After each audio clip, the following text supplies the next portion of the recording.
নমস্কাৰ সকলোকে মোৰ চেনেলটোলৈ স্বাগতম জনাইছোঁ। আজি কলপিঠাৰ ৰেচিপি এটা লৈ আহিছোঁ। বাহিৰে মচমচীয়া আৰু ভিতৰি নৰম এই পিঠাবিধ খাবলৈ বহুত টেষ্টি হয়। সন্ধিয়া চাহকাপৰ লগত ভাল জুতিৰ হয়।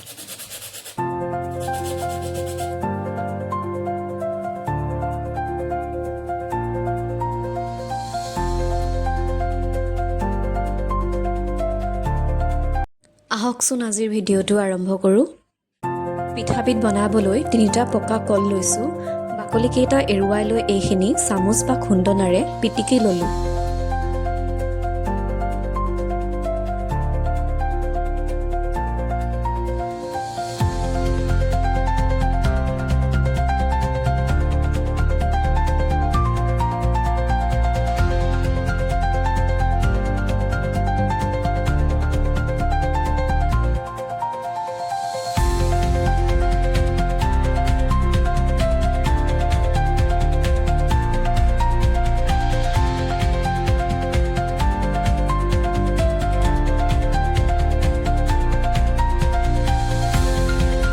তাৰপিছত তাত 1 কাপ আটা, আধা কাপ চুজি, আধা কাপ চেনি দি অলপ মিক্স কৰি ল'ব।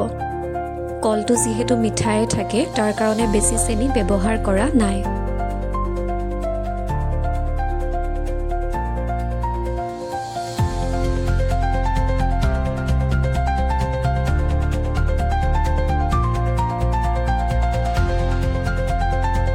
গোটেইখিনি অলপ সানি লোৱাৰ পিছত তাত আধা কাপ গাখীৰ আৰু আধা চামুচ বেকিং পাউডাৰ দি গোটেইখিনি ভালকৈ সানি ল'ম। মিশ্ৰণখিনি বেছি পনীয়া কৰিলে কেৰাহীত বহলি যাব পাৰে আৰু পিঠাবিধ নুফুলিব। সেইকাৰণে বেছি পনীয়া নকৰিব।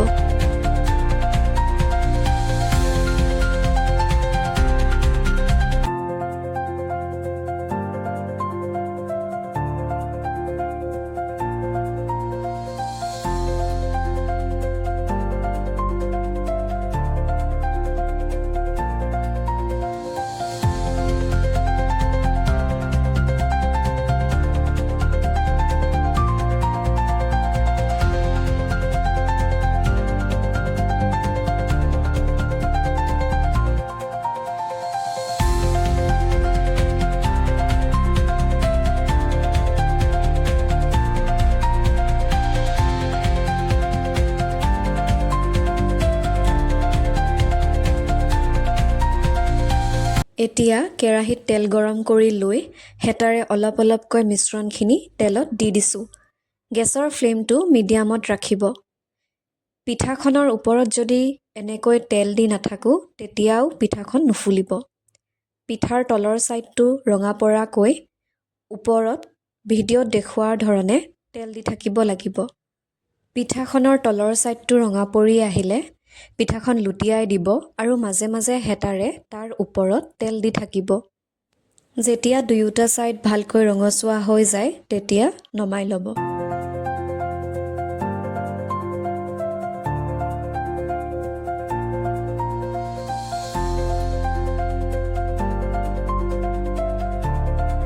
মই এনেকৈ আৰু দুটামান বনাই দেখাইছোঁ। এবাৰত এটা পিঠা ভাজিলে হেতাৰে তেল দি থাকিবলৈ সুবিধা হ'ব। সেয়েহে মই এটাকৈ ভাজিছোঁ। পিঠাকেইটা ভাজি থাকোঁতে গেছৰ ফ্লেমটো মিডিয়ামত ৰাখিব।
এনেকৈ গোটেইকেইটা ভাজি লোৱা হোৱাৰ পিছত এখন প্লেটত উলিয়াই লৈছোঁ। পিঠাবিধ খাবলৈ ইমান সোৱাদ লগা, এবাৰ খালে বাৰ বাৰ বনাবলৈ মন যাব। এবাৰ ট্ৰাই কৰি চাবচোন আৰু মোক কমেণ্টত জনাবলৈ নাপাহৰিব। ভিডিঅ'টো ভাল লাগিলে লাইক, শ্বেয়াৰ আৰু ছাবস্ক্ৰাইব কৰিব।